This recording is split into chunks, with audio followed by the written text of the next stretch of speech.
Et si cette nuit marquait un avant et un après pour l'unité nationale au Burkina Faso? La tentative de coup d'État contre le capitaine Ibrahim Traoré, déjoué in extremis, n'a pas seulement exposé des failles dans la sécurité. Elle a surtout révélé la force d'un peuple prêt à défendre son avenir, coûte que coûte.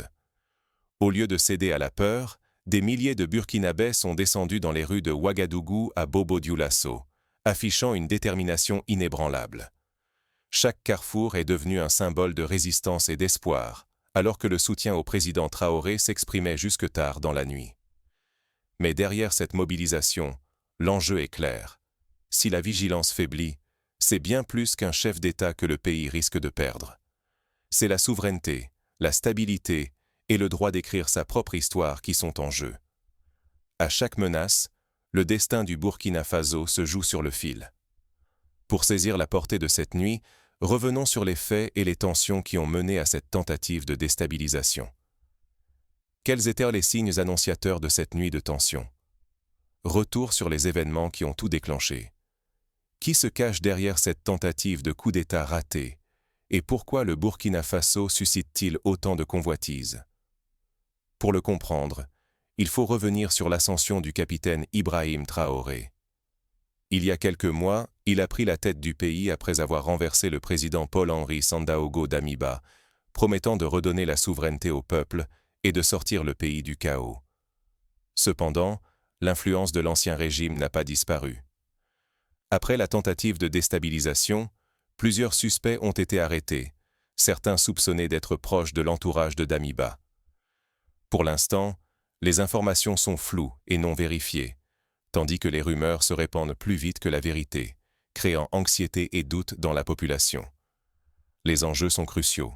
Ignorer le contexte, c'est risquer de répéter les erreurs. Instabilité, ingérences étrangères, perte de contrôle national. La vigilance des citoyens et la compréhension de la situation sont vitales pour éviter un retour en arrière, voire la perte de la souveraineté et de l'avenir des générations futures.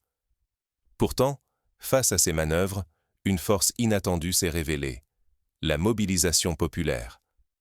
Le peuple a montré que la résistance véritable vient de lui. Mais la question demeure.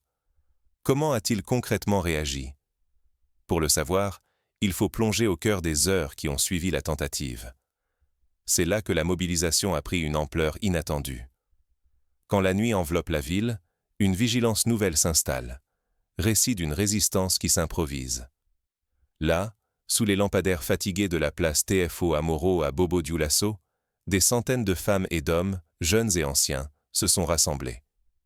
Leur but, protéger leur souveraineté, refuser la peur et la résignation, même face à l'obscurité. Ce n'était pas un simple mouvement isolé. De Ouagadougou à Kaya, partout au Burkina Faso, l'écho de cette mobilisation s'est fait entendre. Les places publiques, les ronds-points, notamment le désormais célèbre rond-point capitaine Ibrahim Traoré, sont devenus des bastions d'unité, résistant à toute tentative de division. Dans la nuit, l'organisation s'est faite naturellement. Les jeunes, porteurs d'espoir, ont rejoint les groupes civiques et les forces de sécurité. Ensemble, ils ont organisé des rondes, filtré les rumeurs et transmis l'alerte aux moindres signes suspects. Cette synergie spontanée a permis de contrecarrer les fauteurs de troubles et de rassurer la population. Face à la menace, chaque voix est devenue essentielle. Des chants, des slogans, des veillées jusqu'à l'aube. Tout le monde répétait le même message. Le Burkina Faso, terre de tous ses enfants, n'appartient à aucun clan. Cette mobilisation a stoppé la déstabilisation et prouvé que l'unité reste la plus grande force du pays. Mais cette nuit-là n'était qu'un début. Au petit matin, un nouveau défi attendait la nation. Comment transformer cette énergie collective en un rempart durable contre la menace? Et demain? Après la tempête, quels chemins s'ouvrent au Burkina Faso et à toute l'Afrique? La récente tentative de coup d'État expose une fois de plus la fragilité du Sahel. Ici, chaque pays affronte sans relâche l'instabilité politique, les attaques armées et la pression de groupes extrémistes ou de puissances étrangères. Le danger rôde à chaque frontière, chaque jour. Pourtant, un souffle nouveau s'élève.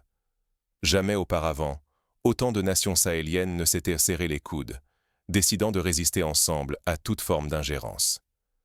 Cette solidarité régionale devient la meilleure arme contre l'isolement et la manipulation extérieure. En témoignage de cette détermination, le Burkina Faso et le Mali ont récemment interdit l'entrée à tout citoyen américain, répliquant aux sanctions venues de Washington. Ce geste fort affirme leur volonté de défendre la souveraineté jusque face aux géants mondiaux. Au cœur de la crise, l'espoir grandit, voir l'Afrique debout, respectée grâce à la résilience de ses peuples. Chaque mobilisation citoyenne, chaque prise de parole, chaque acte de résistance construit un avenir où les décisions africaines s'affranchissent des intérêts étrangers. Mais l'enjeu est immense. Le choix d'aujourd'hui façonnera la réputation, la sécurité et la voix du Burkina Faso sur la scène mondiale. Se relever, c'est protéger la dignité nationale et offrir un futur meilleur à la jeunesse. Pourtant, tout ne se décide pas uniquement au sommet de l'État. Face à ces défis, quelle part chaque citoyen peut-il prendre dans ce nouvel élan collectif? La réponse commence peut-être dans les gestes quotidiens, dans la vigilance et le courage de chacun. Car la souveraineté s'incarne aussi dans les choix de tous les jours. L'unité ne se décrète pas, elle se tisse jour après jour, à force de gestes concrets. Quand le pays traverse des épreuves, la vigilance et la mobilisation populaire deviennent la première défense d'une nation souveraine.